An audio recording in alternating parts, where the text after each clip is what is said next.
Hello students, आज जो हम टॉपिक पढ़ने जा रहे हैं कंसीडरेशन के आवश्यक तत्व और we can say essential elements of a consideration. इसके पहले के वीडियो में हमने कंसीडरेशन यानी कि प्रतिफल क्या होता है इसके बारे में स्टडी किया था। Now rules regarding consideration.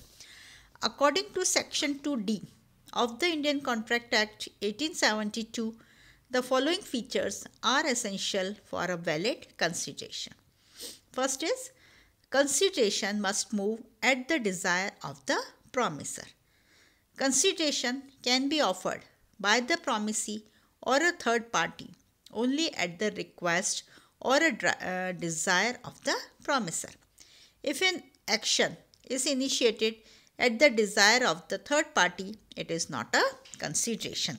यानी कि प्रतिफल जो है वचनदाता की इच्छा पर होना चाहिए। यह प्रतिफल का एक बहुत ही महत्वपूर्ण या हम कहें प्रथम लक्षण है कि प्रतिफल के रूप में किए जाने वाला कोई कार्य अथवा उस कार्य से विरति वचनदाता की इच्छा या उसकी प्रार्थना पर होनी चाहिए। यदि वचन ग्रहीता अपनी स्वेच्छा से अथवा किसी अन्य व्यक्ति की इच्छा से कोई कार्य करता है तो उसे वचनदाता के वचन का प्रतिफल नहीं माना जा सकता है। इसी के साथ ये भी आवश्यक है कि प्रतिफल से वचनदाता को स्वयं को लाभ होना भी आवश्यक नहीं है। यदि वचनदाता को स्वयं को कोई लाभ न भी हो रहा है किंतु उसकी इच्छा से वचन ग्रहीता ने कोई कार्य किया है जिसका किसी अन्य पक्षकार को लाभ हुआ है तो भी वह वेद प्रतिफल ही माना जाएगा।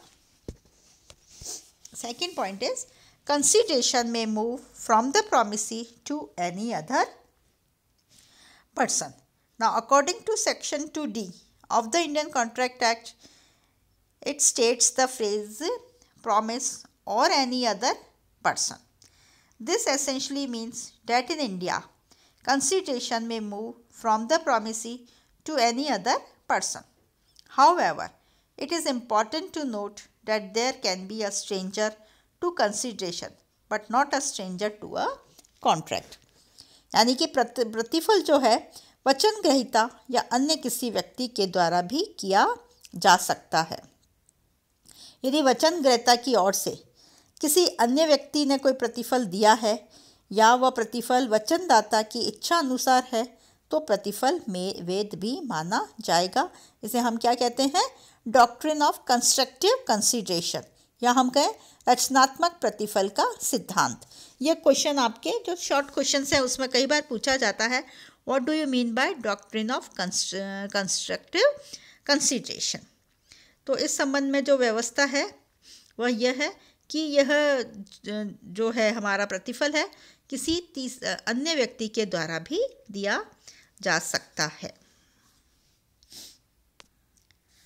Third is, it can be the past, present or future. It means the consideration can be past, present or future. Since consideration is the price of a promise, it is normally given to induce the promisee. However, it can be given before the promise is made by the promiser. This is past consideration. It is important to note that past consideration is not considered for a new promise since it is not been given in lieu of the promise. यानी कि जो हमारा consideration है वह कैसा हो सकता है? भूतकाल का, वर्तमान काल का या फ्यूचर का भी हो सकता है। जैसे कि हम कहें कि जो है हमारा भारतीय अनुबंध अधिनियम है यह मानता है कि तीनों प्रकार के जो प्रतिफल हैं उन्हें वेद मानता है। भूतकालीन प्रतिफल कैसे होता है कि जब किसी वचन के पूर्व ही किसी पक्षकार द्वारा प्रतिफल दे दिया जाता है तो वह भूतकालीन प्रतिफल कहलाता है। यानी कि इसमें क्या होता है कि प्रतिफल तो पहले ही दे दिया जाता है और उसके बदले वचन बाद में प्राप्त होता है। जैसे कि ए ने बी को अपना खोया हुआ स्कूटर ढूंढ कर लाने के लिए कहा, बी उसे ढूंढ कर लाता है और उसको ए को सौंप देता है, उसे 500 रुपये वचन देता है तो हम ये कहेंगे कि भूतकालीन प्रतिफल है। इसी तरह से वर्तमान काल में भी हो सकता है कि जब प्रतिफल तथा वचन साथ साथ ही दिया जाता है तो वह वर्तमान या निष्पादित प्रतिफल कहलाता है। इसमें जिस वचन के लिए प्रतिफल दिया जा रहा है उस वचन का निष्पादन उसी समय कर दिया जाता है तो वह निष्पादित प्रतिफल कहलाता है। जैसे कि ए बी को टीवी सेट बेचने का अनुबंध करता है। यदि वह उसे नगद भुगतान कर देता है और बदले में टीवी जो है उसे प्राप्त हो जाता है तो हम ये कहेंगे कि यह प्रतिफल कैसा है, वर्तमान प्रतिफल कहलाएगा। इसी तरह से प्रतिफल क्या हो सकता है, भावी प्रतिफल भी हो सकता है। जैसे कि ए ने बी को जनवरी को एक जो है या फरवरी के महीने में एक टीवी देने का वचन देता है और बी उसे क्या वचन देता है कि वह 10 दिन बाद टीवी प्राप्त होने के 10 दिन के बाद उसका भुगतान कर लेगा। तो हम कहेंगे कि यहाँ पर दोनों ही पक्षकार जो है भावी जो है प्रतिफल कर रहे हैं। दोनों को प्रतिफल भविष्य में मिलेगा जिसके लिए वे अनुबंध आज की डेट में कर रहे हैं। Next is it must have value in the eyes of the law, यानी कि कुछ ना कुछ प्रतिफल होना चाहिए और प्रतिफल वास्तविक होना चाहिए। While the law allows the parties to decide an adequate consideration for them, it must be real, यानी कि वह वास्तविक हो, and have values in the eyes of the law. While the court will not consider inadequacy, it will look at to determine if the consent has been given by the party with free will or not, यानी कि जो हमारा प्रतिफल है वह वास्तविक और मूल्यवान होना चाहिए। जिसमें कहा गया कि प्रतिफल का राज नियम की दृष्टि से कुछ मूल्य अवश्य होना चाहिए और साथ ही साथ वह अनिश्चित, असंभव, अस्पष्ट है तो वह वास्तविक तथा मूल्यवान प्रतिफल नहीं माना जाएगा। इसी के साथ साथ क्या कहा गया है कि कुछ न कुछ प्रतिफल होना चाहिए किंतु पर्याप्त होना अनिवार्य नहीं है। अनुबंध में ये कहते हैं कि प्रतिफल बहुत कम हो तो भी अनुबंध वैध हो सकता है।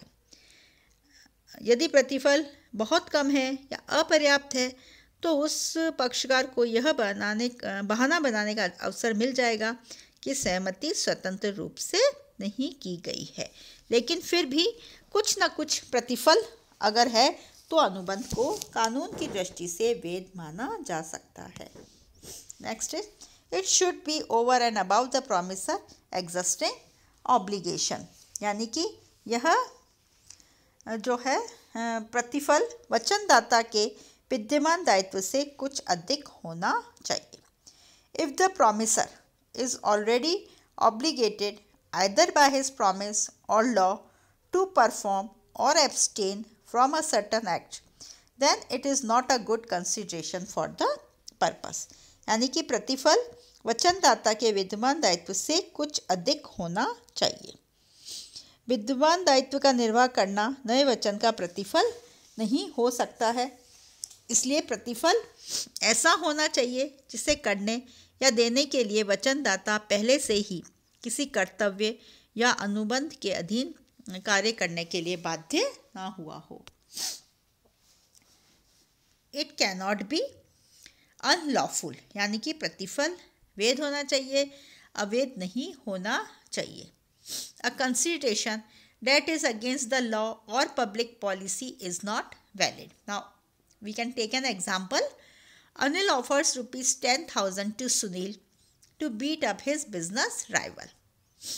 Sunil beats him up, but Anil refuses to pay him.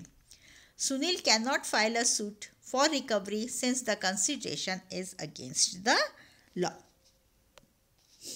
Now other, it must be real, यानी कि प्रतिफल वास्तविक होना चाहिए। It must not be unlawful, unlawful नहीं होना चाहिए। इट मस्ट बी सर्टन, यानी कि प्रतिफल निश्चित होना चाहिए। प्रतिफल निश्चित या अनिश्चित करने योग्य निश्चित करने योग्य होना चाहिए। अनिश्चित प्रतिफल की दशा में अनुबंध व्यर्थ हो जाता है। It should not be impossible, यानी कि प्रतिफल असंभव नहीं होना चाहिए, प्रतिफल संभव होना चाहिए। अनुबंध में दिया गया प्रतिफल संभव होना चाहिए।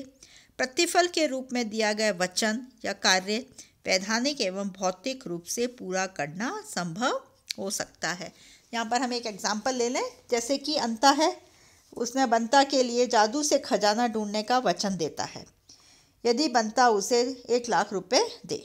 यह अनुबंध व्यर्थ है क्योंकि जादू से खजाना ढूंढने का वचन पूरा करना संभव नहीं है, यानी कि प्रतिफल ऐसा होना चाहिए जिसे पूरा करना संभव हो। Thank you.